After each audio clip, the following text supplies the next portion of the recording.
What's happening, fam? L.A.R movement still moving. Book is entitled Lessons from a Non-Custodial Father at Amazon Kindle Create Space. Link will be in the description box below, as usual. This was entitled Keep Your Imagination.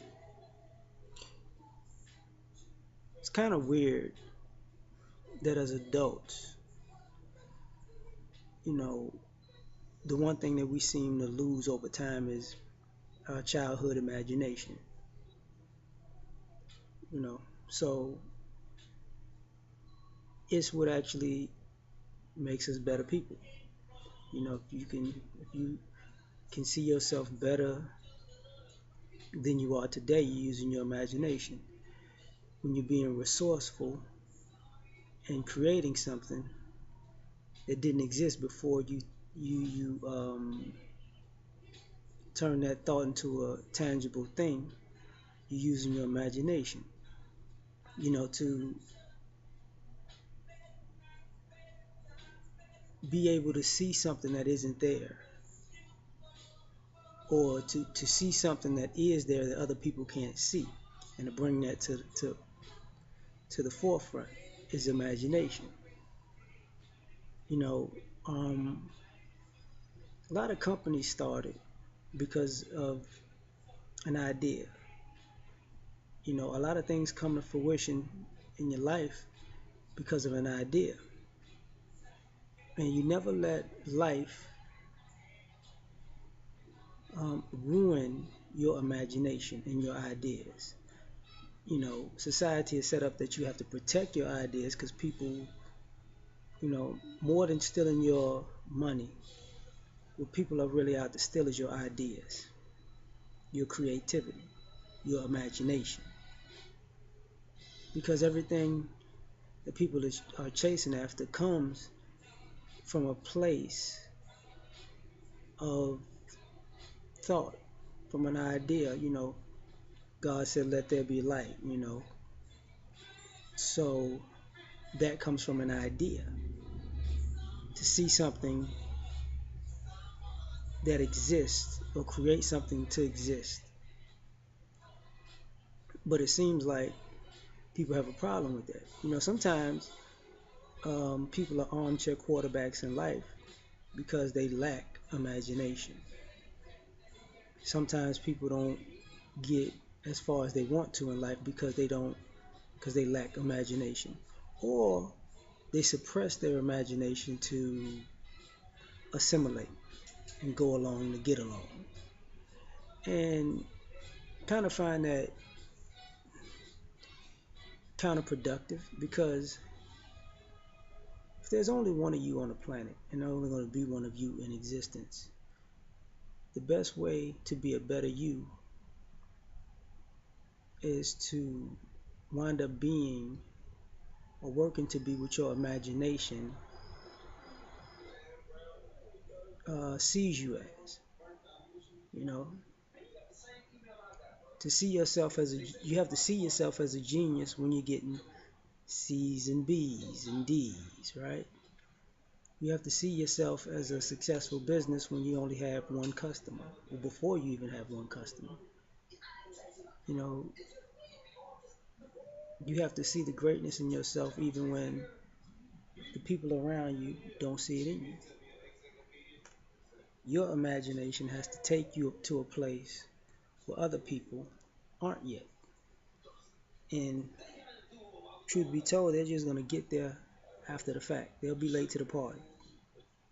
You're early. Sometimes your imagination puts you places um, that other people just can't fathom, you know. And the crazy thing about it is, we all have imagination, but we all don't have the courage to act on our imagination. That's what separates a lot of people. Sometimes this is why some people dislike other people's success or revel in other people's failure, because it really doesn't matter if they succeeded or failed. It's the idea that they followed through with something that their mind they created in their mind.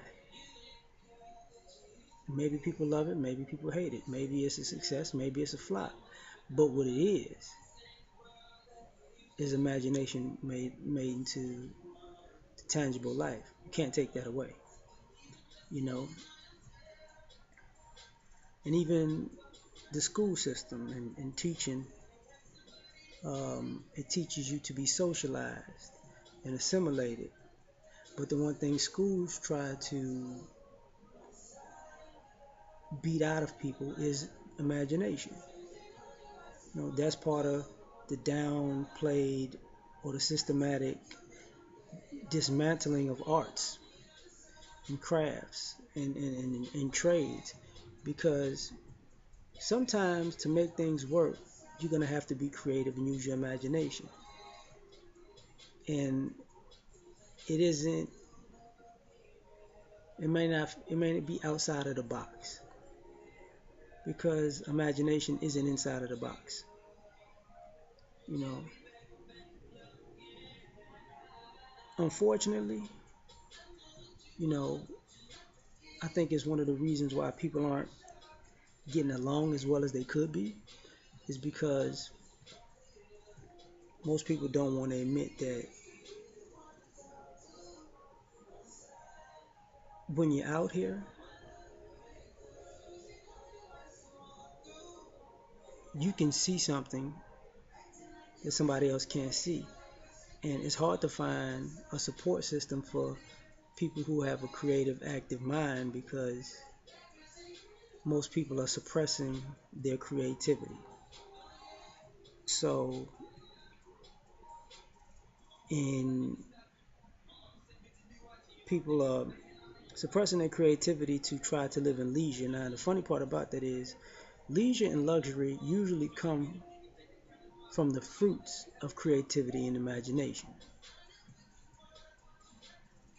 And that takes a lot of thought. Like it takes a lot of thought to make a thought tangible and be able to create a process to make your thought reach um, reach the masses. And sometimes that's why I say people are like stealing ideas, because sometimes, man, people don't want to. People are like Edward Norton in the Italian Job. They'll listen to all your ideas and steal every last one of them to live in amalgamations of people with imaginations lives. You know, which is a waste of an existence, in my opinion. You're gonna wear the clothes that this person wears because you like it, and you read the books this person reads, and you know you drive the cars this person drives, and you eat the food this person eats, and you go to the vacation spots or out on the town to the places that this. Who the hell are you? Where's your imagination? Where is your connection to your own essence? You know, and sometimes that's what parents, as we as parents do that. We destroy kids' imagination. It's cute when they're kids, and they become teenagers. Try to discourage imagination and creativity out of them, which is a bad thing, because the people that influence your life and your children's life the most are normally very creative people. You know,